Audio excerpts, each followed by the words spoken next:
Hello, and welcome to the Brave New Weed podcast. And now, here's your host, Joe Dolce. Welcome to our special Denver Miniseries, Legalization 5 Years On. I'm here with our formerly silent third partner in the Brave New Weed podcast, Alan Seals. Hi, Alan. Hey, how you doing, Joe? Matthew's away for a little while, so Alan and I actually had this experience in Denver together, and I want to tell you about what we did and how it came about. So I hadn't really spent much time in Denver since about January 2014 when I first started reporting my book. And Alan had never been there at all. But back then when I was there, I spent this eye-opening week in this back room of this like ramshackle hemp clothing store with a group of really renegade hash makers, oil makers, edible makers. It was the first month of recreational legal cannabis, and really no one in the world knew what to expect. And I sat in that back room and I listened and I watched and I learned about what they did. And I visited all these startups that were making things like 200 milligram THC chocolate candy bars. Do you know how strong that is? Yeah, it's dangerous to consume 200 That's milligrams. insane. It was just insane. And I went to community meetings where advocates talked about, how to avoid breathalyzer tests if they were stopped by the cops. And then they argued about how to talk to politicians and lawyers. And it was this really crazy, heady time. And it was my advanced placement crash course in the future and in the past of cannabis. And really, I was quite lucky, I thought, in retrospect, to have done this.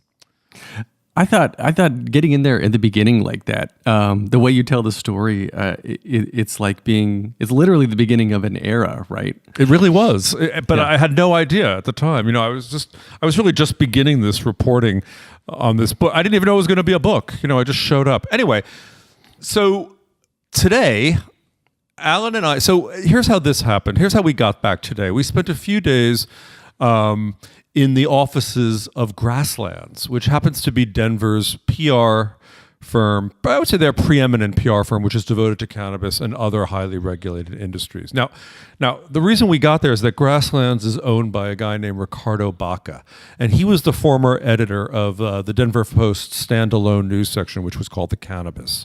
It's no longer being published. The whole staff has since been laid off. You know that story about media, don't you? Mm-hmm. So anyway, the makers of those candy bars, which are now called Incredibles, they are a hugely successful operation. And their chocolate bars are now sold in child-proof packages, and each square is actually labeled and dosed in a 10 milligram serving. And now there's things like cannabis-infused coffee companies. There's even a place called The Coffee Joint, where public consumption occurs. A lot of times we kept hearing that Denver is the Silicon Valley of cannabis. What do you think about that, Alan? I would tend to believe that. I mean, you'll hear from the interviews that we had down there. It was a whirlwind of a time meeting people, and half the people that we talked to were all about social media and developing technologies and IP-based companies, right? Like they're not in it for the actual manufacturing physically. They want to develop the techniques and license them out. It's just a business model that it's a crazy time and a crazy space, and it was really eye-opening for me. Yeah, it's very advanced, especially because Alan and I both live in New York. It's a very different world. I actually don't think Denver is the Silicon Valley of cannabis. I think it's in fact more culturally diverse. I think it's a bubblier scene, and I think the food options are much better in Denver than anything I ever ate in Mountain View. That's for sure. Oh, we went to that vegan place on the last day that it was like fried chicken, but it was like fried cauliflower. It was so really delicious. Come on, we have to say, right? But I think that in Denver, people from all walks of lives are really finding their way into the business. It's like this new culture is taking root. It feels very open. It feels like, even if you are somewhat small, you can still squeak in under the radar in that scene. That's what it felt like anyway. But I just wanted to finish the story of like how we ended up getting there, because Ricardo and I, we were talking at one point before this whole sojourn to Denver came about, and I was saying things like, legislation doesn't really happen smoothly necessarily, and regulation doesn't happen smoothly. And you can look at Denver and say, oh, everything's really great, but there's other stories being told. Every day we read that legalization has caused spikes in crime or increased traffic accidents, and of course ER visits are on the uptick, and some kids are ODing. I hate that expression when applied to cannabis, but taking too much of their parents' gummies. A lot of people blame cannabis. I blame parents for leaving those gummies out for their kids. But anyway, I wanted to know what was going on. So Ricardo and we were talking about these dueling narratives, and he made us an offer we really couldn't refuse. He said, come out, meet some of our clients, get your own interviews, and see for yourselves. We will support your efforts with airline tickets and hotel rooms.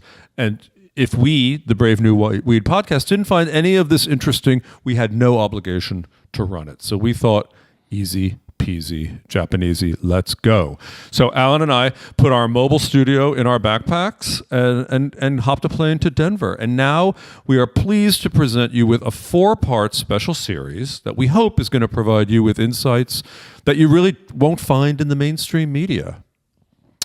And one little teaser is, if nothing else, you are going to learn why large-sized chewy edibles are more effective than smaller hard candies. And you're also going to learn which flavors men prefer compared to women. There's so much market research that they do. And I don't know why it didn't occur to me. Like, it's a food. It's just like any other thing. If you're good at business, you're going to do your damn market research. Thanks for listening to the Brave New Weed podcast. This episode and all future episodes are made possible by amazing listeners like yourself.